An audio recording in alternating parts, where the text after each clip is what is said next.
যদি তোমালোক এবাৰ ক্লাছ 9 পৰা ক্লাছ 10 উঠিছা তেনেহ'লে অসমীয়া বিষয়টোৰ বাবে একদম ভয় খাব নালাগে আৰু কাৰণ আজি তোমালোকৰ বাবে আমি আছামিজৰ বাবে কমপ্লিট গাইড লৈ আনিছোঁ যাতে তোমালোকে আছামিজত 90+ পাবাই আৰু যদি ভালকৈ প্ৰিপাৰেশ্যন কৰা তেনেহ'লে 100 মাৰ্কছো তোমালোকৰ আহি যাব পাৰে।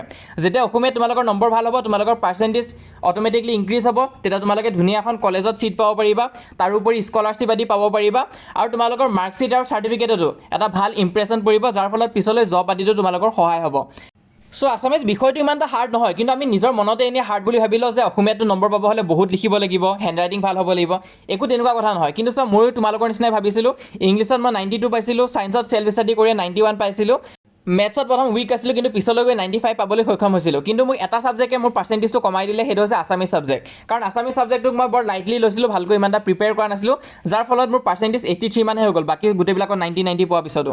তো সেইটো কাৰণে আছামিজত কিন্তু বহুত বস্তু চোৱা হয়, যেনেকৈ এনচাৰটো তোমালোকে কিমান দীঘল লিখিছা, স্পেলিং আদি ভুল কৰিছা নে নাই, হেণ্ডৰাইটিংটো ঠিকে আছে নে নাই, তো বহুত বস্তু চোৱাও হয়। কিন্তু মোৰ লাষ্ট 2 ইয়াৰ্ছৰ টিচিং এক্সপিৰিয়েঞ্চৰ পৰা মই বহুতখিনি বস্তু শিকিলোঁ, যাৰ ফলত ইউটিউবতো বিভিন্ন ধৰণৰ মই ভিডিঅ' বনাইছিলোঁ আছামিজৰ বাবে যোৱাবাৰ, আৰু আমাৰ ছাবস্ক্ৰাইবাৰ কেইজনে বহুত ভাল ৰিজাল্টো কৰিছিলে। তো তাৰে ভিতৰত এজন ছাবস্ক্ৰাইবাৰ আমাৰ 96% পাইছে মেট্ৰিক পৰীক্ষাত, আৰু ৰিজাল্টৰ দিনা আমাক কণ্টেক্ট কৰি জনাইছে যে বহুতখিনি হেল্প আমাৰ এই চেনেলটোৰ পৰা পাইছিল, আমাৰ ষ্ট্ৰেটেজি আদিৰ পৰা। তো কি এনেকুৱা কথা আছে যোনটো তোমালোকে ফ'ল' কৰিব লাগিব যদি ভাল ৰিজাল্ট পাব বিচাৰিছা, আৰু কি এনেকুৱা ভুল আছে যোনখিনি তোমালোকে এভইড কৰিব লাগিব, কাৰণ সেইখিনি ভুল কৰিলে কিন্তু তোমালোকৰ ৰিজাল্টটো বেয়াও হৈ যাব পাৰে। লগতে আজি এই ভিডিঅ'টো তোমালোকৰ বাবে আমি ফ্ৰী গিফ্টটো লৈ আনিছোঁ, যোনখিনি সকলো ষ্টুডেণ্ট যোনে এই ভিডিঅ'টো চাই আছা সকলোৱে পাবলৈ সক্ষম হ'বা। কেনেকৈ গিফ্টটো তোমালোকে পাবা, কেনেকৈ PDF-খিনি তোমালোকে ল'ব পাৰিবা, গোটেইখিনি কথা মই কৈ আছোঁ। আৰু আজি আমি অসমীয়াৰ PDF দিবলৈ গৈ আছোঁ। তো মেট্ৰিকৰ কাৰণে অসমীয়াত যদি ভাল নম্বৰ পাব মন আছে তেনেহ'লে এটা ষ্ট্ৰেটেজি লাগিব তোমালোকক, যোনটো আজি এই ভিডিঅ'টোত আমি তোমালোকক দিবলৈ গৈ আছোঁ। আৰু এনেকুৱা নিচিনা ভিডিঅ' আমি আনিয়ে থাকোঁ, সেইটো কাৰণে আমাৰ এই চেনেলটো ছাবস্ক্ৰাইব কৰি থৈ দিবা। আজি অসমীয়া ছাবজেক্টৰ বিষয়ে আলোচনা কৰিছোঁ, পিছদিনা আমি কিবা বেলেগ ছাবজেক্টৰ ওপৰতো আলোচনা কৰিম, সেইটো কাৰণে চেনেলটো ছাবস্ক্ৰাইব কৰি থৈ দিবা, নহ'লে কিন্তু চেনেলটো হেৰাই যাব পাৰে। আজিকালি ঢেৰ ভিডিঅ' আহে, কিন্তু তোমালোকে যদি মই কোৱা কথাখিনি ভালকৈ বুজি পোৱা আৰু মোৰ পৰা যদি হেল্প পাইছা বা কিবা এটা যদি মটিভেশ্যন এটা যদি পোৱা, তেনেহ'লে চেনেলটো ছাবস্ক্ৰাইব কৰি থৈ দিবা, মই তোমালোকক একদম সম্পূৰ্ণ গাইড কৰি যাম। আৰু চোৱা কমেণ্টত জনাবাচোন তোমালোকে যে তোমালোকে অসমীয়া ছাবজেক্টটো ইজি পোৱা নে হাৰ্ড পোৱা। মইতো আগতে টান পাইছিলোঁ, কিন্তু এতিয়া বস্তুটো মোৰ ইজি লাগে। তো তোমালোকে জনাই দিবা যে তোমালোকে হাৰ্ড পোৱা নে সহজ পোৱা, মই পঢ়ি চাম বাৰু ষ্টুডেণ্টে কি পায়, আৰু লগতে তোমালোকে কমেণ্টত জনাবা যে নেক্সট কোনটো ছাবজেক্টৰ ওপৰত মই ডিটেইল ভিডিঅ' এটা বনাব লাগে। তো অহা ভিডিঅ'টো আমি আৰম্ভ কৰিছোঁ। প্ৰথম কথাটো হৈছে যে আণ্ডাৰষ্টেণ্ড ইয়ৰ চিলেবাছ। বহুতো ষ্টুডেণ্টছেতো এইটো নাজানে যে কোনটো টপিকৰ পৰা কিমান নম্বৰ আহিব, তো যাৰ ফলত সিহঁতে প্ৰিপেৰেশ্যনটোৱে ভালকৈ চলাই নিব নোৱাৰে। তো চোৱা ধৰি লোৱা তুমি কোনোবা এডোখৰ জেগাত যাব বিচাৰিছা, আৰু সেই জেগাটোত যাবৰ কাৰণে তোমালোকৰ এখন মেপৰ প্ৰয়োজন হ'ব, এটা গ'ল এটা আছে তোমালোকৰ, সেই গ'লটো তুমি যাবৰ কাৰণে কি হ'ব, মেপ এখনৰ প্ৰয়োজন হ'ব, যে কেনেকুৱাকৈ যাব লাগিব, কোনটো ৰাস্তা ফ'ল' কৰিব লাগিব। কিন্তু সেই মেপখন যদি তোমাৰ ওচৰত নাথাকে তেনেহ'লে তোমালোকে সেই ডেষ্টিনেশ্যনটোত যাব পাৰিবা জানো, তোমাৰ যোনটো গ'ল আছিল তাত তোমালোকে যাই পাবা জানো যদি তোমালোকৰ ওচৰত মেপ এখন নাথাকে। ঠিক তেনেকুৱাকৈ চিলেবাছটো এটা বস্তু, যদি তোমালোকে কোনোবা এডোখৰ জেগাত যাব বিচাৰিছা তেনেহ'লে চিলেবাছটোৰ ওপৰত এটা ভাল নলেজ থাকিব লাগিব, তেতিয়াহে তোমালোকে সেই জেগাটোত গৈ পাবা। আৰু এটা কথা শুনা, তোমালোকৰ চিলেবাছটো 3টা ভাগত ভাগ হৈ আছে। এটা হৈছে গ্ৰুপ A, গ্ৰুপ B আৰু গ্ৰুপ C। তাৰে ভিতৰত গ্ৰুপ Aটো হৈছে কম্পালচৰি, যোনটো তোমালোকে কৰিবই লাগিব, আৰু গ্ৰুপ B বা গ্ৰুপ C ষ্টুডেণ্ট এজনে কৰিব পাৰে। কিন্তু মই জানো যে মেক্সিমাম ষ্টুডেণ্টৰ গ্ৰুপ A আৰু গ্ৰুপ B আছে, তোমালোকে নিজৰ কিতাপখন চালেও গম পাবা। তো সেই দুটা পাৰ্ট আজি আমি ডিছকাছ কৰিম। তোমালোকে গ্ৰুপ B আৰু গ্ৰুপ A কেনেকুৱাকৈ পঢ়িব লাগিব, কি টপিক আছে দুটাতে, কি মেট্ৰিকৰ বাবে ইম্পৰ্টেণ্ট হয়, গোটেইখিনি আলোচনা কৰি আছোঁ। ভিডিঅ'টো তোমালোকে সম্পূৰ্ণ চাবা। কিতাপখন যদি তোমালোকে ফ্ৰণ্ট পেজটো যদি চোৱা তেনেহ'লে তোমালোকে দেখা পাবা যে তোমালোকৰ গ্ৰুপ A আৰু গ্ৰুপ B দুটা আছে। এটা আছে গ্ৰুপ A, য'ৰ পৰা তোমালোকৰ 75% মাৰ্কছ আহে, আৰু গ্ৰুপ Bৰ পৰা তোমালোকৰ 25% মান মাৰ্কছ আহে। তো গ্ৰুপ Aত এইখিনি বস্তুটো আছে, ইয়াৰ উপৰি ৰচনা আদিও কিন্তু গ্ৰুপ Aতে পৰে। আৰু গ্ৰুপ Bত অকল 4টা চেপ্টাৰ আছে, আৰু সেই 4টা চেপ্টাৰ যদি ভালকৈ পঢ়া তেনেহ'লে 25 মাৰ্কছো তোমালোকে পাবলৈ সক্ষম হ'বা। আৰু ইয়াৰ পিছতো বস্তুখিনি আৰু ফাৰ্ডাৰ ভাগ কৰা হৈছে, যেনেকৈ তোমালোকে চাব পাৰা যে গ্ৰুপ Aৰ পৰা গদ্যাংকৰ পৰা আহিব 25 মাৰ্কছ, পদ্যাংকৰ পৰা আহিব 18 মাৰ্কছ। যোনখিনি তোমালোকৰ গদ্যাংক মানে ডাঙৰ চেপ্টাৰখিনি হয় তাৰ পৰা 25 নম্বৰ এটা আহে। পদ্যাংক মানে গোটেইখিনি পইণ্টছ তোমালোকৰ যিমান আছে পইণ্ট, সেইখিনিৰ পৰা তোমালোকৰ 18 মাৰ্কছ আহে। গ্ৰামাৰখিনিৰ পৰা তোমালোকৰ 22 মাৰ্ক আহে। বৈচিত্ৰ্যময় অসমৰ পৰা তোমালোকৰ 10 নম্বৰ এটা আহে। তো সেইটো জানি লোৱা। তাৰপিছত তোমালোকে চোৱা গদ্যাংকৰ পৰা 25 আৰু পদ্যাংকৰ পৰা 18 মাৰ্কছ যে আহে, তাৰে ভিতৰত 1 মাৰ্কৰ কুৱেশ্যন থাকিব, 2 মাৰ্কছৰ কুৱেশ্যন থাকিব, আৰু 4 মাৰ্কছৰ কুৱেশ্যন থাকিব। তো এইখিনি মাৰ্কছৰে কুৱেশ্যন থাকে, 5 মাৰ্কছ 6 মাৰ্কছ তেনেকুৱা নিচিনা কুৱেশ্যন নাথাকে কিন্তু। আৰু ঠিক তেনেকুৱাকৈ তোমালোকৰ ৰচনা আহিব। ৰচনা কিমান মাৰ্কছৰ আহিব, 8 মাৰ্কছৰ আহিব। ৰচনাতে বহুত নম্বৰ থাকে, 8 মাৰ্কছ আহে। তোমালোকে যদি ৰচনাখনে এৰি থৈ আহা তেনেহ'লেতো তোমালোকৰ 90+ পোৱা চান্সটো এনেই কমি যায়গৈ। ৰচনাখিনি ভালকৈ চাব লাগিব। তাৰোপৰি গ্ৰুপ B যোনটো পাৰ্ট আছে, গ্ৰুপ Bত এই 4টা চেপ্টাৰটো আছে, ইয়াৰ উপৰি গ্ৰামাৰখিনি আছে। এতিয়া গ্ৰামাৰখিনি কি আছে, যেনেকৈ তোমালোকৰ বিপৰীতাৰ্থক শব্দ, তাৰপিছত আধুনিক অসমীয়ালৈ যে ৰূপান্তৰণ কৰিব দিয়ে সেইখিনি তোমালোকৰ গ্ৰামাৰ এইটো গ্ৰুপ বিতে ইনক্লুডেড হৈ আছে। তো এইখিনি বস্তু তোমালোকে ভালকৈ পঢ়িব লাগিব। তো চিলেবাছটো গম পাইছা যে কোনখিনিৰ পৰা কি কি আহিব। তো এতিয়া কথাটো হ'ল যে আমি এতিয়া পঢ়িম কেনেকৈ। পঢ়িবৰ কাৰণে চোৱা তোমালোকে আছামিজত কি কৰিবা, ডেইলি তোমালোকে অসমীয়াত 1 ঘণ্টাৰ পৰা 1 ঘণ্টা 30 মিনিট কিন্তু পঢ়িবা, ট্ৰাই কৰিবা অসমীয়াখন পঢ়িবৰ কাৰণে। যদিহে দুৰ্বল হৈ আছা, যিসকল ষ্টুডেণ্টে বেছিকৈ দুৰ্বল হৈ আছা, তোমালোকে সদায় 1 ঘণ্টা বা 1 ঘণ্টা 30 মিনিট অসমীয়া ছাবজেক্টটো পঢ়িবা। তাৰে ভিতৰতো প্ৰথম আধা ঘণ্টা তোমালোকে অকল কিতাপখনে পঢ়িবা। তোমালোকে প্ৰথম আধা ঘণ্টা অকল কিতাপখনে পঢ়িবা, বাকী কুৱেশ্যন এনচাৰ যাব দৰকাৰ নাই। আৰু যেতিয়া কিতাপ পঢ়া হ'ব আধা ঘণ্টামান, তাৰ পিছতহে তোমালোকে কুৱেশ্যন আদি প্ৰেক্টিছ কৰিবা যে তোমালোকে কৰিব পাৰিছানে নাই। তাৰোপৰি তোমালোকৰ বাবে এটা খুবেই গুৰুত্বপূৰ্ণ ইনফৰমেশ্যন এটা আছে। আমাৰ চেনেলৰ পৰা আছামিজ ই বুক ওলোৱা হৈছে, য'ত তোমালোকে গোটেইখিনি বস্তু পাবলৈ গৈ আছা। Chapter wise summary, PYQ, important question, লগতে এনচাৰখিনিও আৰু গ্ৰামাৰ আৰু ৰাইটিং পাৰ্টখিনিও থাকিব।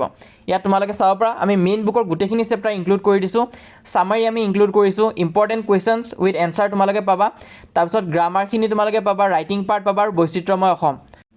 তো ই বুকখন আমি এবাৰ চাই যাওঁ। ই বুক মানে হৈছে তোমালোকে PDF-টো ল'ব পাৰিবা আমাৰ পৰা। আমাক কণ্টেক্ট কৰিলে হ'ল আৰু আমাৰ পৰা হোৱাটছএপত তোমালোকে বা ডিজিটেলি তোমালোকে PDF-খন ল'ব পাৰিবা। তো PDF-খনত কি কি আছে তোমালোকে চাব পৰা। চেপ্টাৰ ৱাইজ চামাৰী আছে, PYQ আছে, ইম্পৰ্টেণ্ট কুৱেশ্যন এনচাৰৰ লগত আছে, গ্ৰামাৰ গোটেইখিনি আছে যি যি আহিব তোমালোকৰ মেট্ৰিক পৰীক্ষাত, ৰাইটিং পাৰ্টো গোটেই আছে। লগতে এখন আছে লিগেল ডিছক্লেইমাৰ, যাতে কোনেও এখন কপি নকৰে। কাৰণ চোৱা, কপি যদি কৰা বা তোমালোকে যদি এই ই বুকখন যদি শ্বেয়াৰ কৰি দিয়া আমাৰ পাৰ্মিশ্যন নোলোৱাকৈ, তেনেহ'লে কিন্তু অকণমান বিপদ হ'ব পাৰে।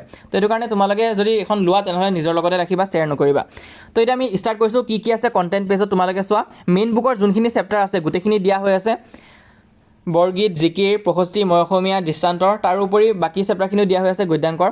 ঠিক তেনেকুৱাকৈ গ্ৰুপ বিৰো দিয়া হৈ আছে, কানাই চাতুৰি, ধৰঝাৰু, ধৰভাই আৰু গদ্যাংকও দিয়া আছে। লগতে ৰাইটিং পাৰ্টৰ গোটেইখিনি দিয়া হৈ আছে আৰু গ্ৰামাৰ পাৰ্টৰো আমি গোটেইখিনি ইনক্লুড কৰিছোঁ।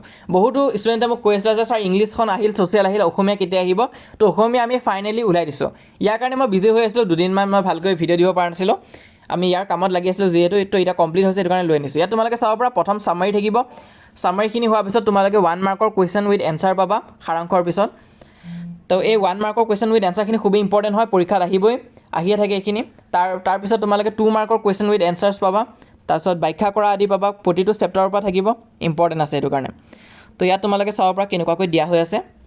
যদি ফৰ্মেটটো ভাল পাইছে জনাবা। বাকী তোমালোকে এই ই বুক কেইখন আমাৰ পৰা কিনিব পাৰিবা। ইম্পৰ্টেণ্ট কুৱেশ্যনো ইয়াত দিয়া হৈ আছে, 2 মাৰ্কছৰ হওক, লং কুৱেশ্যনে হওক বা 1 মাৰ্কৰ কুৱেশ্যনে হওক। লগতে তোমালোকে চামাৰীও পাবা। ইয়াত চোৱা জিকিৰৰো আছে চেপ্টাৰ ৱাইজ চামাৰী। আমি পইণ্ট ৱাইজতে গোটেই চেপ্টাৰটো শেষ কৰি দিছোঁ, যাতে তোমালোকে ভালকৈ বুজি পোৱা। সেইটো হৈছে উদ্যোগী হৈ অহা ডাঙৰ চেপ্টাৰখিনিও আমি ধুনীয়াকৈ পইণ্ট ৱাইজতে গোটেইখিনি শেষ কৰি থৈ দিছোঁ। তাৰোপৰি তাৰ ইম্পৰ্টেণ্ট কুৱেশ্যন উইথ এনচাৰ আমি দিছোঁ। ইয়াত চোৱা 1 মাৰ্কৰ কুৱেশ্যন প্ৰথম আছে। তাৰপিছত অকণ স্ক্ৰল কৰি গ'লে তোমালোকে পাবা 2 মাৰ্কছৰ কুৱেশ্যন। এইখিনি 2 মাৰ্কৰ ইম্পৰ্টেণ্ট কুৱেশ্যন হয়। আৰু স্ক্ৰল কৰি গ'লে তোমালোকে ডাঙৰ কুৱেশ্যন আদিখিনি পাই থাকিবা। তাৰোপৰি চমু টোকা আদিও আছে, তোমালোকে চাব পৰা। ইয়াত চোৱা চমু টোকা হয়, এইটো জুবিন গাৰ্গৰ ওপৰত আছে। তো তেনেকুৱা নিচিনা যি আছে ইম্পৰ্টেণ্ট আছে। গোটেইখিনি চেপ্টাৰো আমি অকল ইম্পৰ্টেণ্টখিনিহে বাচিছোঁ। আৰু বাকীবিলাক চেপ্টাৰো আছে, লগতে গ্ৰামাৰ পাৰ্ট, ৰাইটিং পাৰ্ট সেইবিলাকো আছে। ইয়াত চোৱা ৰাইটিং পাৰ্ট আৰু বৈচিত্ৰ্যময় অসম। ইয়াত যি আছে আমি গোটেইখিনি দিছোঁ। তোমালোকৰ ৰচনা কেইখনমানো দিছোঁ, খুবেই ইম্পৰ্টেণ্ট। মোৰ প্ৰিয় গ্ৰন্থ, কাৰণ যোৱাবাৰ তোমালোকৰ মোৰ প্ৰিয় সাহিত্যিক আহি গৈছে, এবাৰ মোৰ প্ৰিয় গ্ৰন্থখন খুবেই ইম্পৰ্টেণ্ট আছে, সেয়া দিছোঁ। তাৰোপৰি আবেদন পত্ৰ আদি কেনেকৈ লিখিব লাগিব সেইবিলাকো দিয়া হৈ আছে আমাৰ এই ফাইলটোত, তোমালোকে ল'ব পাৰিবা। আৰু বৈচিত্ৰ্যময় অসমৰ কুৱেশ্যন উইথ এনচাৰ দিয়া হৈ আছে, যোনখিনি ইম্পৰ্টেণ্ট আছে। 3টা কুৱেশ্যনে দিয়া হৈছে, যোনখিনি মষ্ট ইম্পৰ্টেণ্ট হয়, উইথ চলিউশ্যন আমি দি দিছোঁ। এনেকুৱা নিচিনা ভিডিঅ' তোমালোকে ইউটিউবতো নাপাবা। তো উইথ এনচাৰ আমি বৈচিত্ৰ্যময় এনচাৰো দি থৈ দিছোঁ, যোনখিনি মেট্ৰিকত আহি থাকে। তাৰোপৰি গ্ৰামাৰখিনি আছে, সমা আছে। প্ৰথমে সমা কি হয় সেয়া বুজাইছোঁ। তাৰপিছত PYQ দিয়া হৈ আছে, কি আছে। তাৰপিছত সন্ধি আছে, সন্ধি কি হয় তাত লিখা হৈ আছে, আৰু PYQ দিয়া হৈ আছে। এনেকুৱা নিচিনা গোটেইখিনি গ্ৰামাৰ টপিক তোমালোকৰ কভাৰ কৰি দিয়া হৈছে, গ্ৰামাৰ যি টপিক আছে। তাৰোপৰি ছন্দ বোলা টপিক এটাও আছে, সেইটো আমি কভাৰ কৰাই দিছোঁ, ইয়াতে তোমালোকে পাই যাবা। তো এই ই বুকখন তোমালোকে আমাৰ পৰা ল'ব পাৰিবা, মানে PDF-টো তোমালোকে পাবা। আৰু যদি লোৱা তো তোমালোকে যদি ল'লে জনাবা। এনেকুৱা নিচিনা ই বুক যদিও 300-400 টকা লাগে মাৰ্কেটত, আমি তোমালোকক একদম ডিছকাউণ্টত দিবলৈ গৈ আছোঁ। এই ই বুকখন তোমালোকে যদি লোৱা এইকেইদিনতে অসমীয়াৰ ফুল PDF তোমালোকে পাই যাবা গোটেই কোৰ্চটোৰ কাৰণে, মেট্ৰিক পৰীক্ষাৰ বাবে অকল 149 ৰুপিছত। অফাৰ প্ৰাইচ হয়, তোমালোকে 149 ৰুপিছতে পাবৰ কাৰণে সক্ষম হ'বা। লৈ ল'বা, কাৰণ গোটেই চিলেবাছটো আছে। মেট্ৰিক পৰীক্ষাৰ বাবে চিলেবাছ ইম্পৰ্টেণ্টৰ লগত আছে। তো অসমীয়াৰ বাবে আৰু চিন্তা নাই, সেইখিনি তোমালোকে চালে হৈ যাব। তো এইটো আছে আমাৰ ষ্টাফ নম্বৰ 1ৰ কণ্টেক্ট নম্বৰ আৰু ষ্টাফ নম্বৰ 2ৰ কণ্টেক্ট নম্বৰ দিয়া হৈ আছে। তোমালোকে হোৱাটছএপত সিহঁতক মেছেজ দিবা যে ক্লাছ 10 আছামিজ বুলিকৈ, তেতিয়া তোমালোকক ডেমো PDF-ও দিয়া হ'ব। লগতে তাৰোপৰি PDF-খন তোমালোকে কিনিবও পাৰিবা। লগতে ডেমো PDF আমি তোমালোকক দিবলৈ গৈ আছোঁ, য'ত উদ্যোগী হৈ অহা চেপ্টাৰটো ফ্ৰীতে তোমালোকে পাই যাবাগৈ। ইম্পৰ্টেণ্ট কুৱেশ্যনছ উইথ এনচাৰ্ছ, 1 মাৰ্কৰ থাকিব, লং কুৱেশ্যনো থাকিব। তোমালোকে চাই জনাবা কেনেকুৱা হৈছে। তাৰ বাবে হোৱাটছএপত জইন কৰা, হোৱাটছএপত আমি দি দিম লিংকটো পিন কমেণ্টত দিয়া হৈ আছে লিংকটোত ক্লিক কৰিলে হোৱাটছএপ পেজটো অ'পেন হ'ব হোৱাটছএপ পেজত যাবা তাত তোমালোকে আমাৰ এই নোটছখিনিৰ ডেমো হিচাপে চাব পাৰিবা PDF-ত তো তোমালোকে জনাবা কেনেকুৱা হৈছে বাকী তোমালোকে আমাৰ হোৱাটছএপত যদি এতিয়ালৈ জইন কৰা নাই সোনকালে জইন কৰা কাৰণ 8,000 ষ্টুডেণ্ট হ'বলৈ আহিছে 8,000 ষ্টুডেণ্ট আমাৰ অলৰেডি জইন হৈ গৈছেগৈ তোমালোকে জইন নকৰাকৈ নাথাকিবা লগতে এই চেনেলটো তোমালোকে ছাবস্ক্ৰাইব কৰি থৈ দিবা মই যিমান পাৰোঁ সহায় কৰি যাম